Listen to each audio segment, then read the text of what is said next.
Assalamualaikum warahmatullahi ta'ala wabarakatuh. We are the reporters for today, and our topic for today is all about type of politician in the Philippines and their works. By the way, I am Haji Abubakar Jupani H. I'm Arin Rodainia Chimuhaimin. I'm Jalil A. Aminuddin. I am Ahmad Jamal Haji Nasir. And I am Amir Nurhan Abdul Karim. And I am Mama Bassam A. Our topic today is type of politician in the Philippines and their work. National level politician. Mga politiko sa pambansang antas.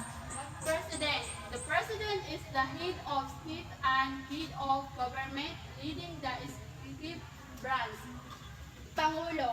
Ang Pangulo ang pinuno ng Estado at pinuno ng pamahalaan na namumuno sa sangay ekutibo. Siya ang nagtatalag ng mga membro ng gabinete, nagpapatupad ng mga batas at nangangasiwa sa pagkalahatang administrasyon ng bansa. Ang Pangulo ay direktang inilahan ng mga tao at nagsisilbi ng isang 6 na taong termo. Number 2 is Vice President. The Vice President is the President, second in command and assumes the presidency if the President is able to fulfill their duties. Pangalawang Pangulo. Ang pangalawang pinuno ng Pangulo at kung ang Pangulo ay hindi matumanggap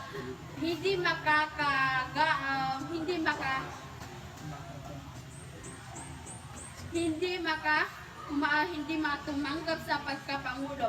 Kung ang Pangulo ay hindi na makakaganap ng kanyang mga tungkulin, siya ay inilahan ng hiwalay sa Pangulo at nagsisilbi ng 6 na taong termo.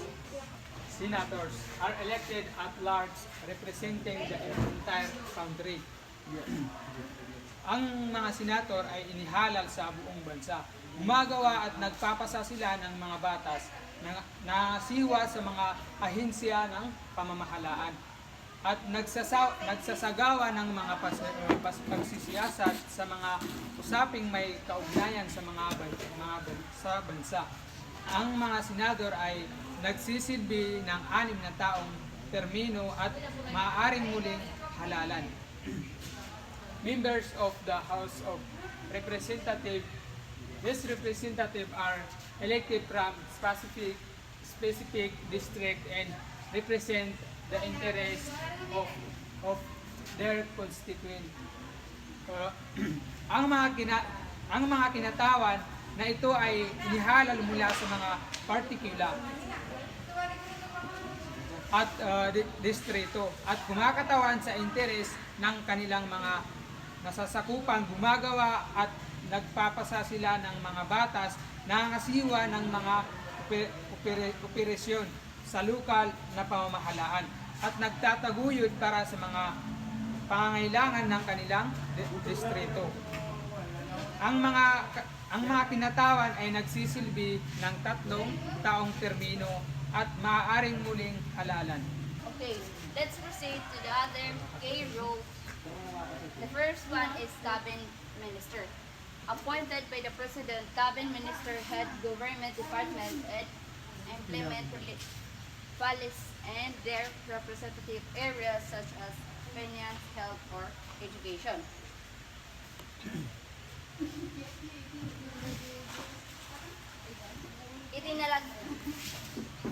Ang Cabinet Minister ay sila yung may tinalaga ng Pangulo na nangunguna sa mga kagawaran ng pamahalaan at nagpapatupad ng mga patakaran sa kanilang mga lugar, tulad ng pananalapi, kalusugan o edukasyon. Nagbibigay din sila ng payo sa Pangulo sa mga usaping pangtakaran. Justice, the second one is Judge and Justice. This individual interpret and apply the law president over court access, determining the meaning of statute protecting individual rights. Ang mga individual na ito ay nagbibigay kahulugan at naglalapad ng mga batas na pumuno sa mga kaso ng korte.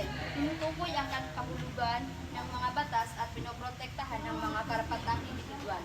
Ang Korte Suprema ay pinakamataas na hukuman sa Pilipinas na nangangasiwa sa sistemang panghukuman. Dito naman tayo sa local level politicians. Governors elected to represent provinces, governors over local government operation manage provincial resources and advocate for their province needs. Mga politiko sa lokal na antas. Mga gobernador inihalal upang kumatawan ang mga lalawigan. Ang mga gobernador ay nangasiwa sa mga operasyon ng lokal na pamamahalaan, namamahala sa mga mapagkukunan ng lalawigan at nagtatayo para sa mga pangangailangan ng kanilang lalawigan. Number 2 is mayor, elected to represent cities and municipalities. Mayor manage local service, implement local policies, and represent the interest of their communities. Mga alkalde inihalal upang kumatawan sa mga lungsod at munisipyo. Ang mga alkalde ay namamahala sa mga lokal na serbisyo, nagpapatupad ng mga lokal na patakaran at kumakatawan sa mga interes ng kanilang mga komunidad. Understanding the work of politicians. Ang mga politiko ay may mahalagang papel sa paghubog ng hinaharap sa ibang bansa, estado o lokal na komunidad. Ang kanilang pangunahing responsibilidad ay ang pagiging representante ng interes ng kanilang mga konstituyente at paggawa ng mga makabuluhang desisyon na nakikinabang sa kabutihan ng nakakarami. Una ay lawmaking, crafting and passing legislation that governs the country. Ang paggawa ng batas, pagbuo at pagpapasa ng mga batas na namamahala sa bansa. Sa madaling salita, ang paggawa ng batas ay ang proseso ng paglikha ng mga opisyal na patakaran na susundin ng lahat ng isang lugar o bansa. Ito ay isang sistematikong paraan ng pagtukoy kung ano ang tama at mali at kung ano ang mga parusa sa paglabag. Pinasasangkutan ito ng pag-usap, pagdidibet at pagboto upang matiyak na ang mga batas ay patas at kapaginabang sa karamihan. Number 2 is representation. Advocating for the interest of their constituent.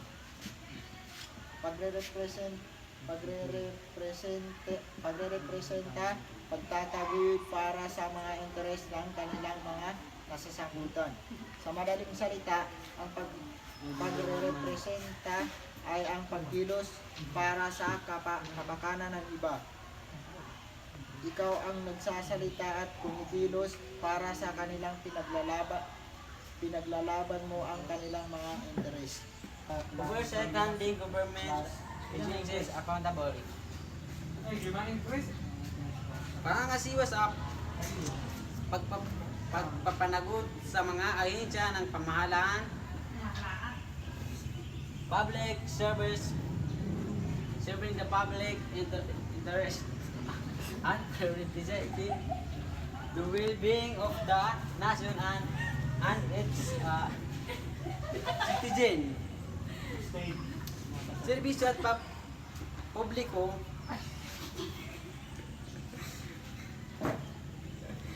paglilingkod sa interes ng publiko at pagbibigay prioridad sa kagalingan ng bansa at ng mga mamamayan nito. Ang mga partikular na responsibilidad ng bawat uri ng politik ay